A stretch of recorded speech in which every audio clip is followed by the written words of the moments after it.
Liv, are you feeling well? Given your infection, I wanted to make sure. Thanks, Jack. Honestly, I feel fine physically. And mentally? I'm fine there too, Dr. Jack. I mean, don't get me wrong. The state of this future is not great. But we've got a plan to fix it. And I've got work to keep busy. Soldiering on, you know?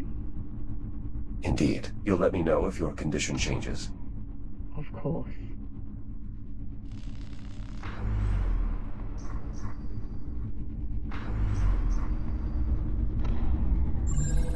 Charging dock restored.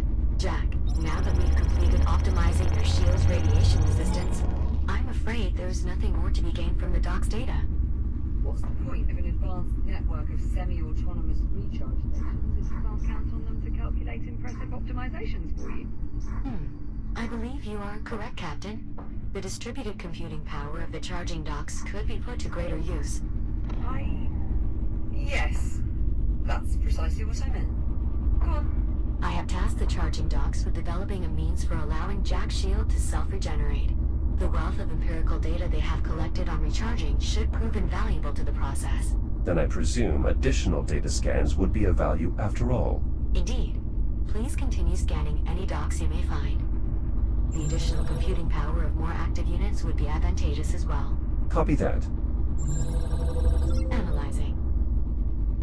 It appears optimizations were being tested on this cargo drone's maneuvering thrusters. Assuming other drones were testing similar optimizations, scanning their data ports should allow me to reverse engineer the concept and apply it to your own maneuvering thrusters, making them more energy efficient. Copy that.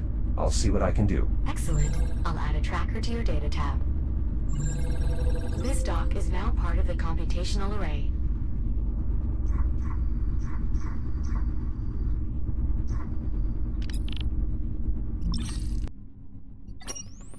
This is incredible. Coming here was an excellent idea. Dr. Harlan, I must again insist that you return to the ship. Conditions here are not conducive to... Listen to this. The ship that destroyed the Australia was an Atlas vessel from the future.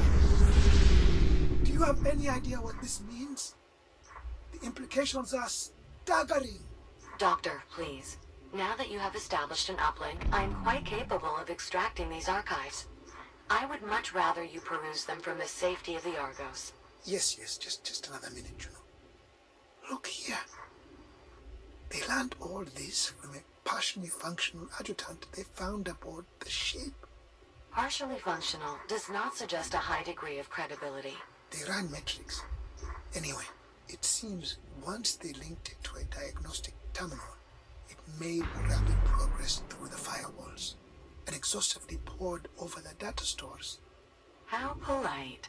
At which point it concluded that because the vessel, the Astrea, had been displaced in time, the activation of its auxiliary drive bay had partially reversed that displacement. I am unsure what that means, Doctor. Yes. It seems that several hours after the vessel arrived here, there was an enormous burst of energy. And then half the ship disappeared instantaneously, just as suddenly as it had arrived.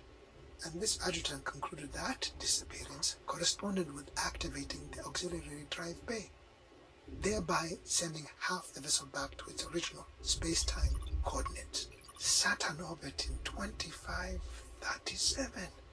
Juno, do you know what this means? That you should return to the Argos at once? Yes, I'll head back now. But prepare us to return to Chiron Station. The Astrea could reappear in as little as 15 months from now. We need to prepare for its arrival.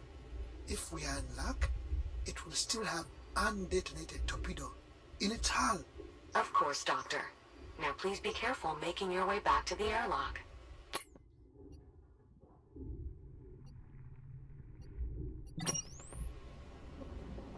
Juno, start us. Multiple impacts. No discernible hull breaches yet. This station appears to have absorbed the brunt of it. Habitat B has... Forget the station. It's a lost cause. Understood. Drones are responding. The situation is normalizing, but the vessel still appears highly unstable. That's not surprising, given what it's been through. Begin scanning immediately. I don't want to lose our chance at finding a torpedo. Of course, Doctor. Patrol drones are inbound making a pass now. Doctor, we have detected a human life sign. A survivor? It appears so. Shall I make contact? Yes. And do what you can to make this transition easy for them. I'm sure they must be disoriented. Indeed. I'll use the data we obtained on Luna to formulate an appropriate response. Good. And what about the torpedoes? I'm still sweeping the wreckage.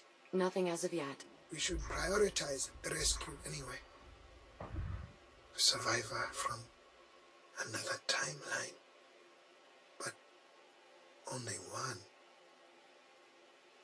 What they must have seen. Doctor, I've made contact. The survivor is one Captain Olivia Rhodes. That name? Where have I had? That was, or rather is, the name of the Kronos 2 captain.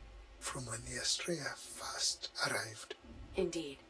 Her speech patterns are a 99.7% identical match with those from the distress signal we recovered from the Atlas logs. It appears she was not killed in the destruction of the Kronos 2 after all. So she's from our past, then? I believe so, yes. Then, well, she won't be able to help us. Is Habitat A intact? It is, yes. Move her then. Once I finish developing a cure, we can figure out what to do next. Shall I inform her of... No, too much to explain, and we don't have time for distractions. She'll be in the dark for a few days at most, but her new surroundings will be an easier pill to swallow when we have a cure in hand. Understood, Doctor. There also appears to be an operational android with her. Shall I? Yes, fine. As soon as they're safe, begin the salvage operation. We need one of those torpedoes. Perhaps we can obtain information from the bridge of this vessel as well.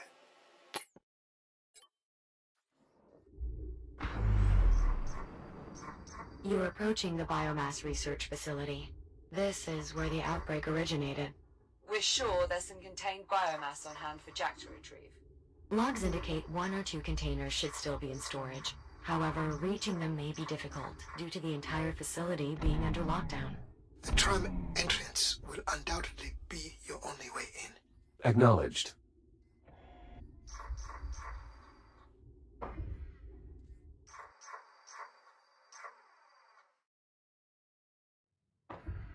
The facility appears to be in fairly poor condition, but there is at least some power flowing. Due to the generator being restored. Unfortunately, I'm still unable to access any systems further into the facility. Power flow stops at the entry terminal. It appears that the systems are outright disconnected, including the physical entry bridge. Jack, you'll need to reconnect those systems to gain entry to the facility. Copy that.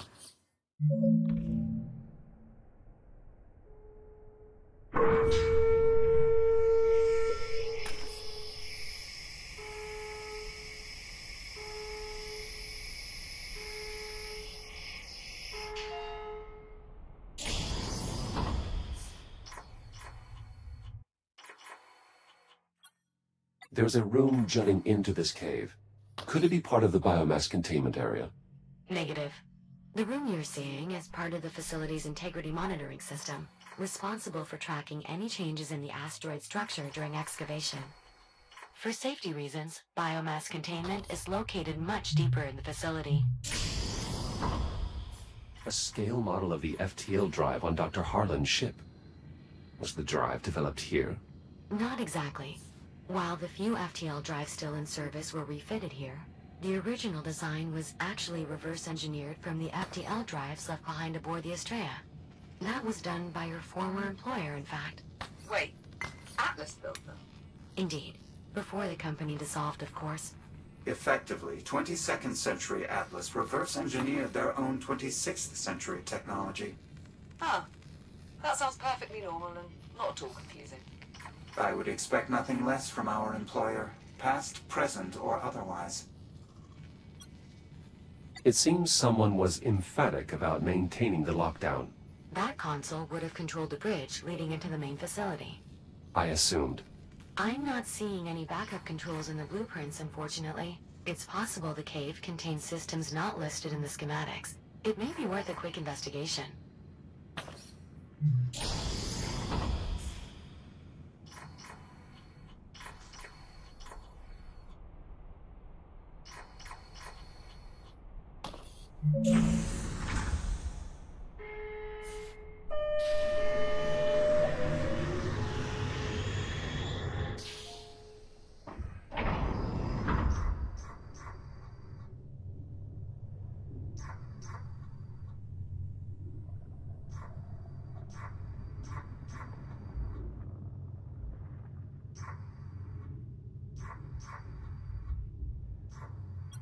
This bridge is currently disconnected, as part of the lockdown procedures.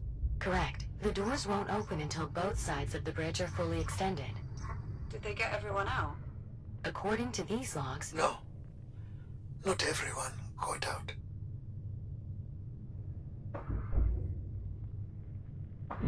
Re-establishing main generator connection. Be advised, Class 3 power fields will become active. Dormancy will be nullified.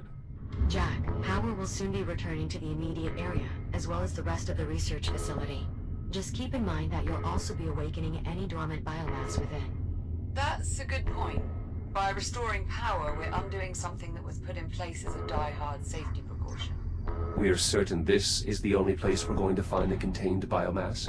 Assuming these fragmented station logs are correct? Yes. Well, that's reassuring. Finalizing connection. Connection established. Now receiving power readings throughout the facility. Jack, once you have the bridge fully extended, you should be able to access the facility proper. Though I suspect some areas may have additional security requirements. Nora, the research director, would have done everything she could to contain the outbreak. But there is no containing it. This was an eventuality. It's fortunate that your disagreement over priorities led you to be elsewhere when the outbreak occurred. It's only fortunate if I'm right.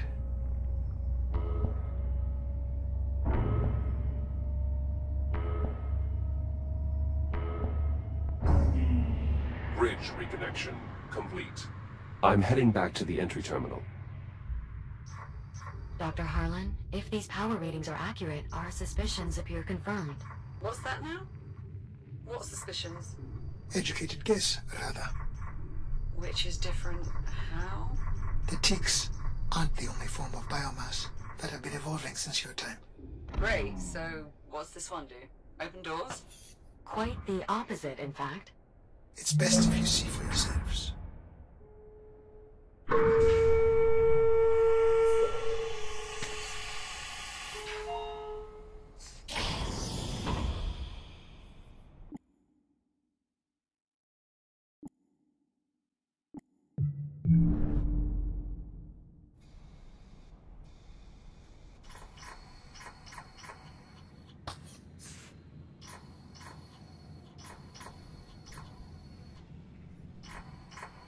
I'm crossing into the main facility now. Copy that, Jack.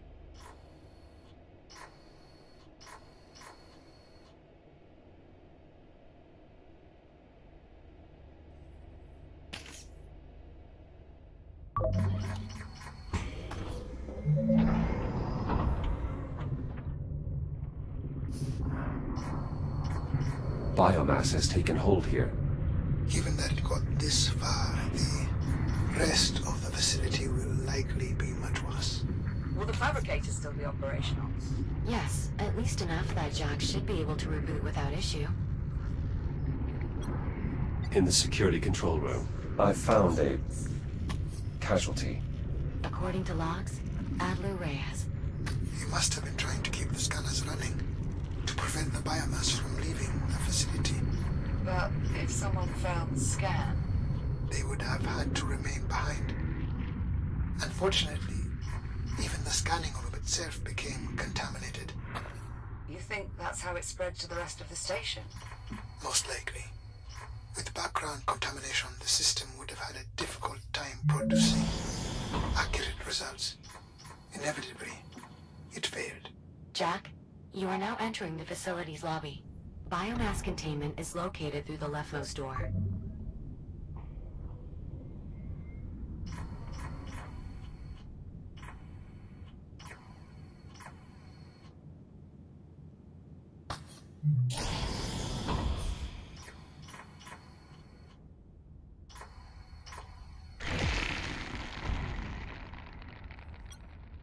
This must be the evolved biomass form Dr. Harlan mentioned. It detects my presence, much like the other specimens encountered thus far. We classify it as a reticulated B biomass organism, but most people just call them webs. Aside from their namesake membrane, webs can also be recognized by an additional nodule. It should be quite distinct. This area appears to be locked down. That's the test wing. We should focus on reaching the containment area. Oh, and Jack, that distinct nodule I mentioned? Think of it as a sensor. If it detects you, it will stimulate the web's expansion reflex. Just something to keep in mind as you explore the station. I found another casualty. In the lobby. Dr. Brianna Leamington. She was one of our pathologists. Electrical systems here are clearly suffering from extreme damage. The lobby's directory is effectively useless. Good thing we've got someone who knows their way around. Always happy to be of assistance, Captain. I was actually talking about Dr. Harlan. But thanks. Another one of the web forms. I still have no way to bypass. Then try the labs. The research they were doing there might prove useful. Copy that. I'll see what I can find.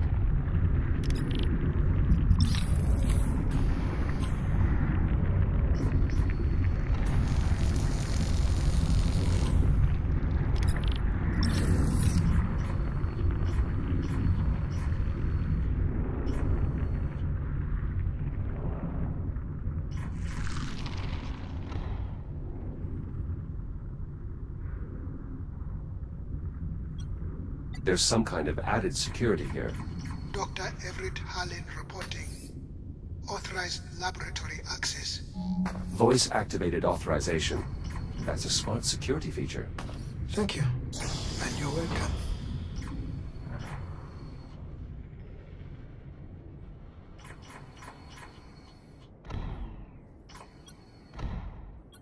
There's a switch embedded in the wall here. An emergency disconnect. Likely utilized as a means to curtail the outbreak. They really did all they could to try and get the infestation under control. They knew once it was out, they couldn't stop it. All they could do was buy time for everyone else on the station.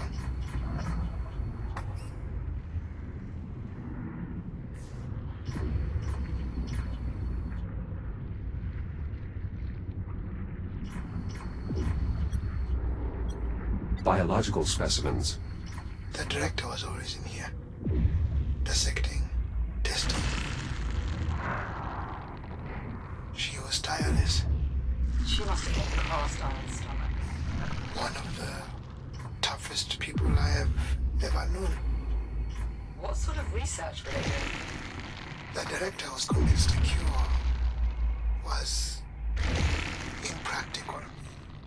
So she put everything into containment technology. Did she have any luck?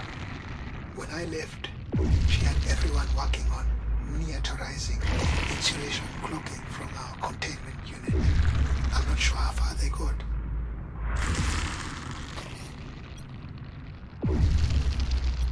Is this some type of emitter? It looks to be a functional prototype. I knew she... They were close, but I didn't know they had moved into practical testing.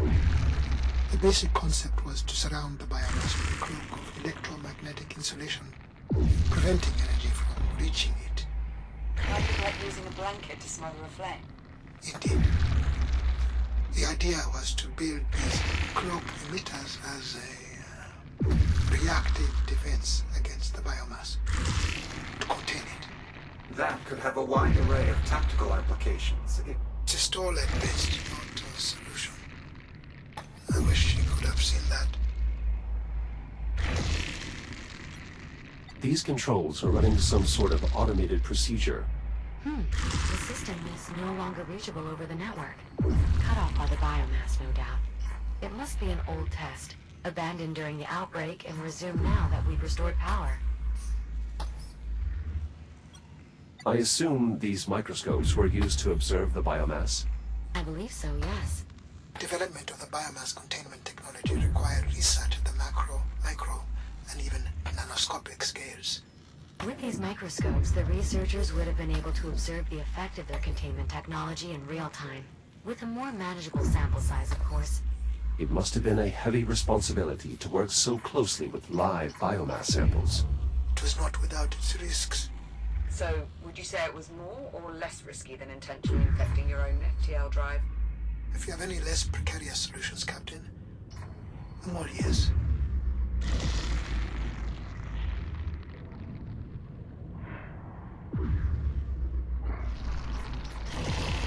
The glass is broken. I'm afraid your former workplace has seen better days, Doctor. External spread was what breached the chamber. It appears the entire facility became one contiguous test chamber.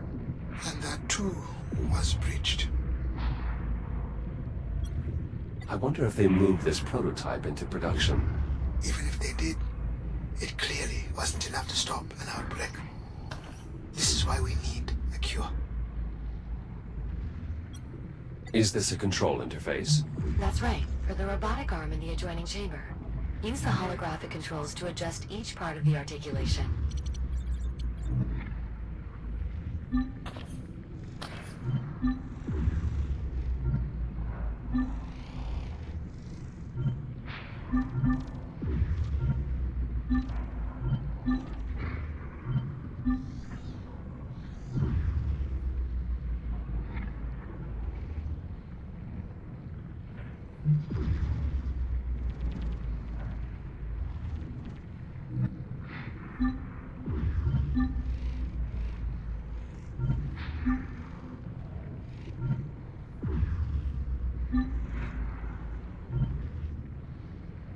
Such versatile technology.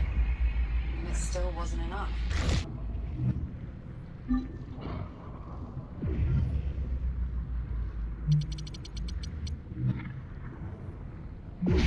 Biomass at the exit neutralized. It's possible I failed to foresee some of the clock emitter's eventual implications. Sounds like your research director was on the right track. She never gave up. I could hardly ever pull her away from her work. Dr. Harlan, if I may interject, the local data I'm seeing implies that the director's efforts to develop cloak emitters proceeded beyond prototyping. Portable versions were installed in some of the X3 medtech shells. Several of these shells appear to have been left behind in the medical wing.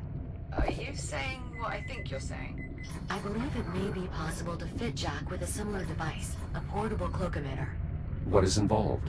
I'll need you to retrieve the data from one of the medtech shells here. With that, I should be able to reconstruct the portable cloak emitter's design. Copy that. I'll see what I can find.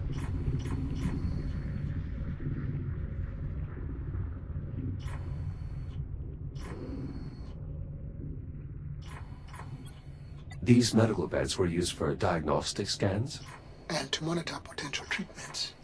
Many of my peers focused on post-diagnosis options. What sort of options?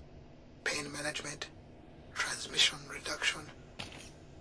Though most patients with terminal diagnosis volunteered for cure research. Wait. There are diagnoses that aren't terminal. If the infection is limited to the extremities and has not yet penetrated the epidermis, amputation has a roughly 40% success rate. In emergencies, the integrated cutter, equipped by several models of the X3 shell, including Jack's, can... No. That's enough. Forget I asked. Let's see. Moderate store of data, but much of it could prove useful in developing a cure. Good find, Jack. This log indicates a multitude of visitors. Some were children. Yes. Many of the station's personnel had families. Most of their children were suitably behaved. Some were not. Still, I hope they reached safety.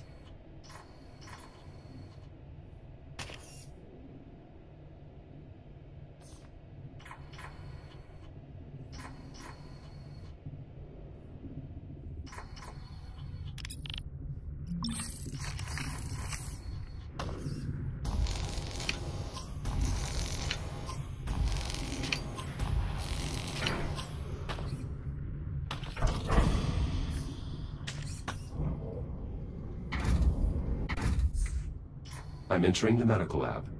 Doctor, perhaps you should step away for a moment.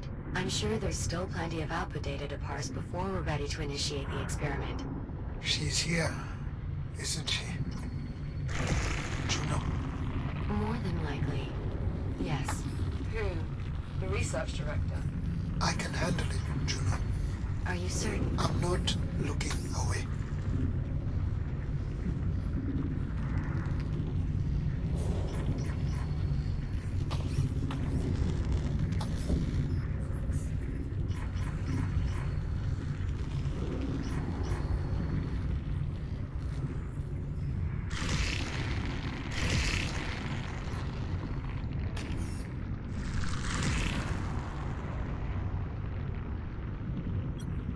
This device indeed appears to be a portable cloak emitter. Juno, I believe your conjecture was correct. Naturally. If you scan the shell's data port, I believe I can create a similar device for you.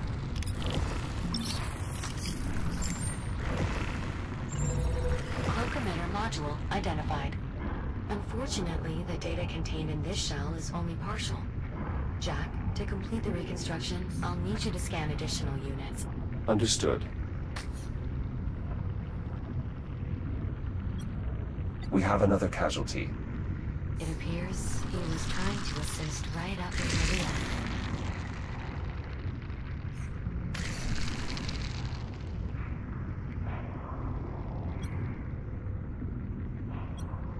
A further casualty of the biomass. Dr. Jordan Deci. She specialized in pain management therapy for the infected.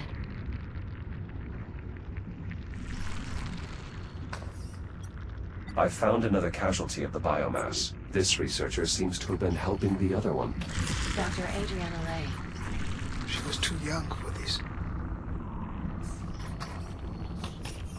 Oh, God. A researcher and one of our anesthesiologists. It's an impossible task. Alleviating the pain of an infection, especially in later stages. Yeah. I can imagine. Who was this person?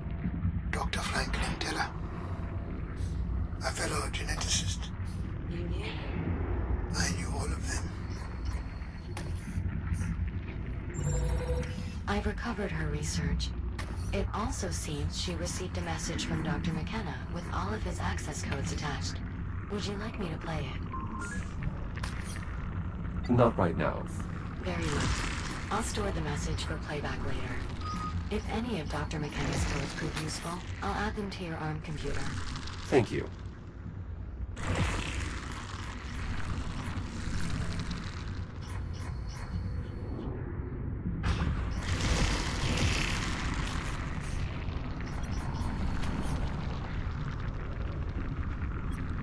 A keypad for the duct. Juno, could one of Dr. McKenna's codes work here? I believe so, yes. Try 2525. Access to the utility ducts granted.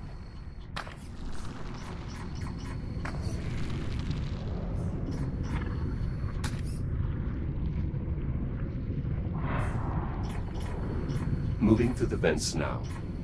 Tell me something, Doctor. How long does it take What? for the infection to run its course? Once it becomes fully active, usually somewhere between 3 to 5 days. But most victims opt to expedite their end.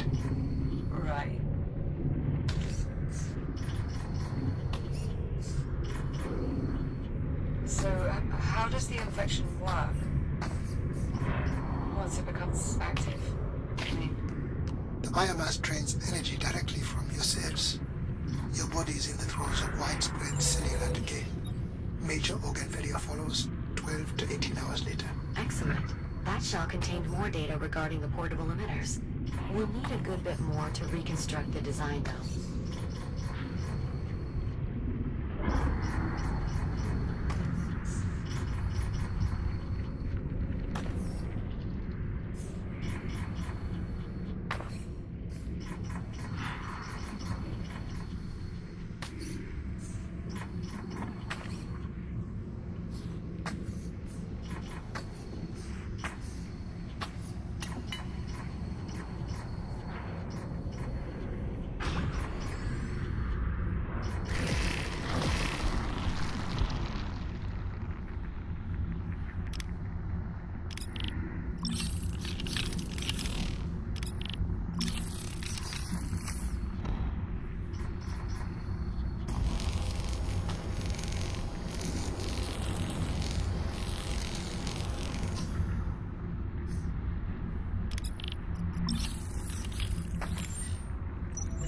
Scan complete.